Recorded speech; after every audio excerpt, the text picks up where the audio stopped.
Maria Aparecida.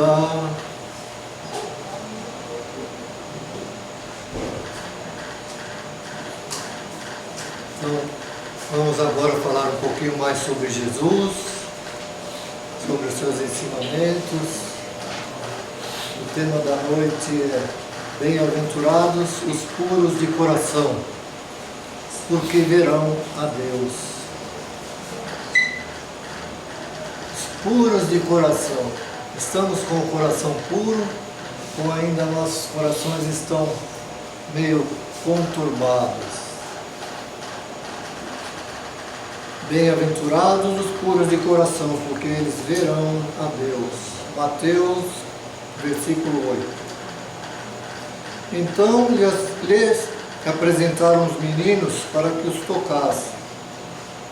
Mas os discípulos ameaçavam os que lhe apresentavam. Jesus, vendo isso, disse-lhes: Deixai vir a mim os pequeninos, e não os embaraceis, pois dos tais é o reino dos céus, e daqueles que lhes assemelham, daqueles que se comportam como criança, né? Por que Jesus fala isso? O reino dos céus são dos pequeninos. Pela pureza de sentimento, de coração deles. E fala mais, aqueles que são iguais a essas crianças em pensamento, sentimento, é deles também o reino dos céus. Porque uma criança até os 7 anos praticamente não tem maldade nenhuma. Alguns são um pouco rebeldes, mas isso é controlável pelos pais. Até os 7 anos acontece isso. Depois dos 7 anos, aí eles começam a ter uma lembrança de alguma coisa, tornarem-se espíritos meio rebeldes ou possessivos, né? Donos de tudo, donos do mundo, se não estiverem bem orientados também. Então Jesus fala que o reino dos céus é das crianças por isso. E nosso, quando nós estivermos o nosso coração puro. Mas quando nós vamos ter esse coração puro? O nosso exercício tem que ser diário. Fazer coisas boas a todos os dias. Em todos os dias. Ninguém disse para que a gente jogasse nossa riqueza fora, mas sim para que fôssemos de bom coração. Treinar o nosso costume e fazer o bem. Né? Porque fazer o mal nós já cansamos de fazer e não rendeu nada de atrativo para nós. Se nós fazemos o mal, isso nos gera um peso na mente, no nosso coração, que atrapalha o nosso sono, nossa vida. Aquele que tem ódio no coração, então, como eu já ouvi uma pessoa dizer, minha mãe jamais perdoarei. Está se condenando. Enquanto ela não perdoa a mãe, está se condenando. E nós ainda não sabemos perdoar. Isso é uma realidade. É muito difícil perdoar. Mas a gente procurar afastar os pensamentos de maldade contra qualquer pessoa, é uma iniciativa que devemos ter.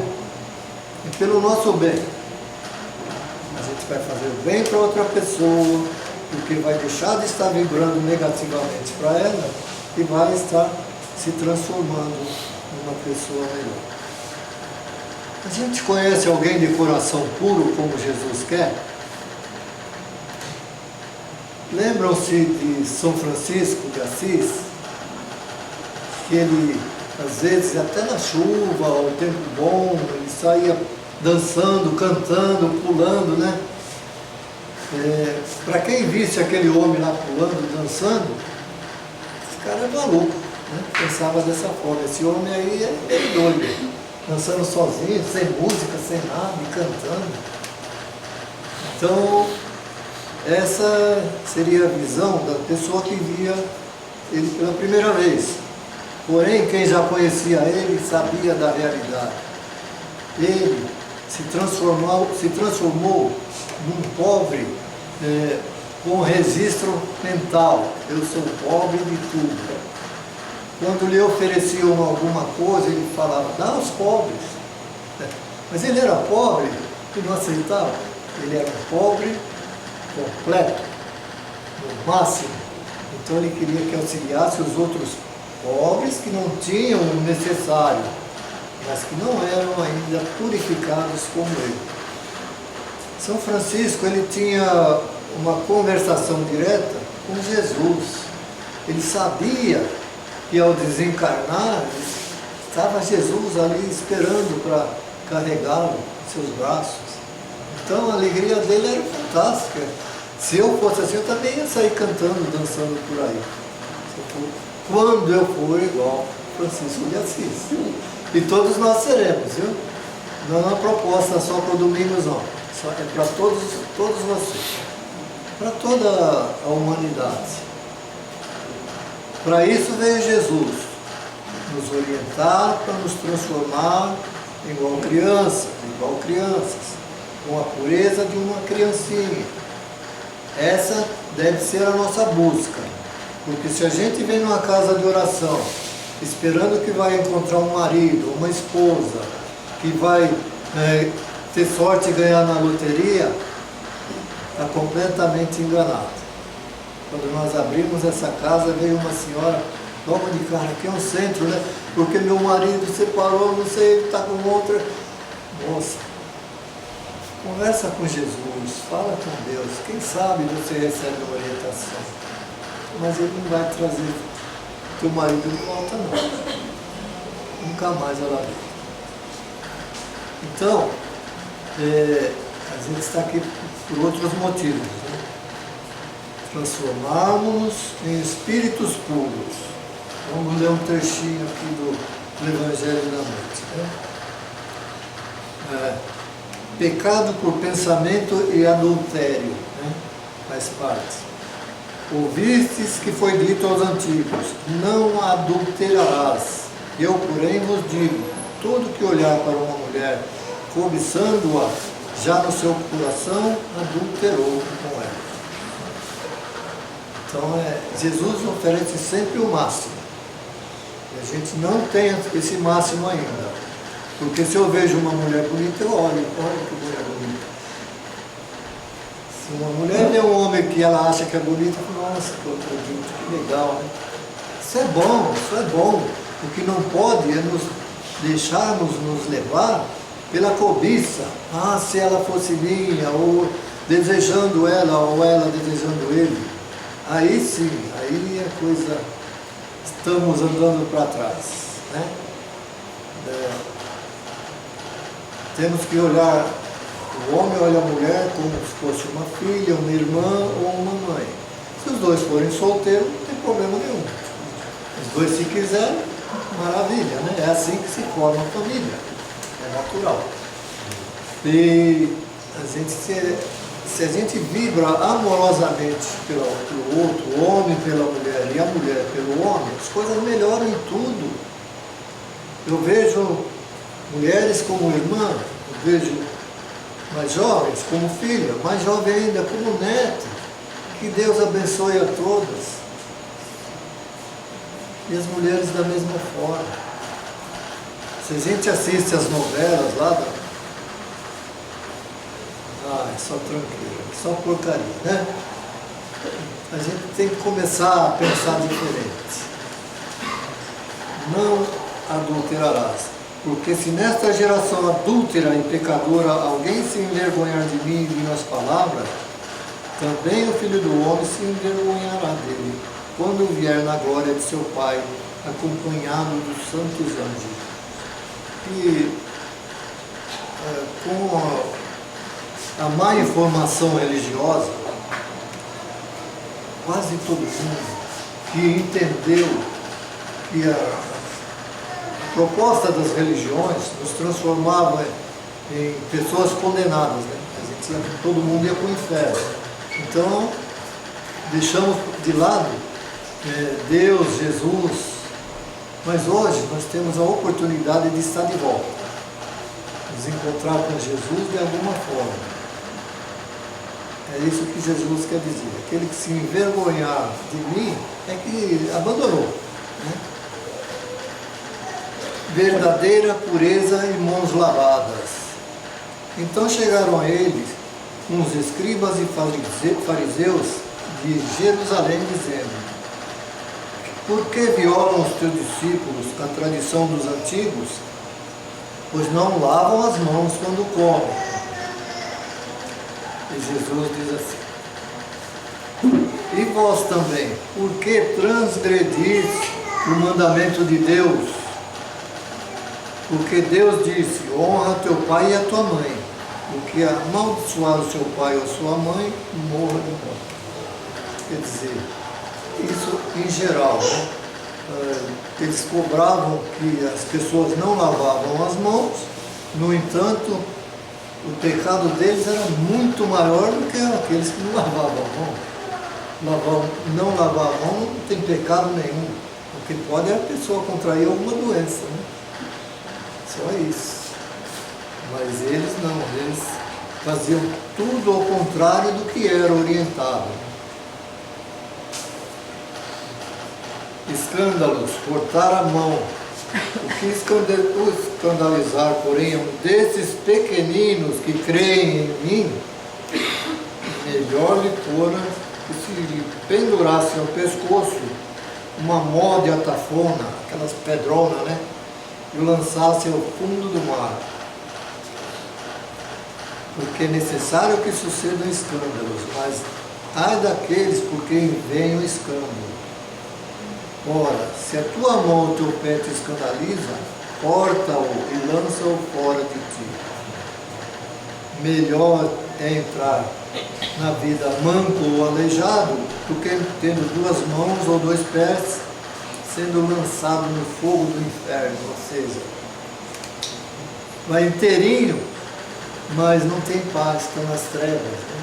Se nós não formos mais amorosos do que atravessadores da doutrina, atravessadores dos ensinamentos de Jesus, nós teremos uma boa chance. Porque ninguém vai desencarnar aqui também e está do lado de lá de asinhas, virou anjo, morreu, é anjo. Não. Todos nós vamos passar por escolas, por hospitais. Isso se não fizermos coisas muito graves aqui, né? Se fizermos coisas muito graves, a gente vai para o umbral direto. E se for mais ou menos, a gente vai para o hospital, é tratado, a gente sofre um bocado lá para aprender também. E, igual André Luiz, né? André Luiz é um espírito iluminado que escreveu as obras junto a Chico Xavier, 16 livros, nos orientando como é a vida do lado de lá. Só que quando ele desencarnou, ele ficou 8 anos ainda conturbado.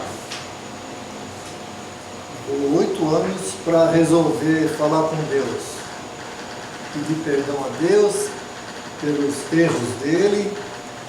Aí ele atrai os espíritos amigos que socorrem ele.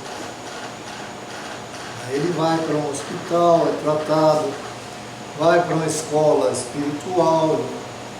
Como ele já era um espírito, um certo adiantamento, e cheio de boa vontade de ser útil, ele foi orientado a ser um grande escritor, a passar para nós como é a vida do lado de lá.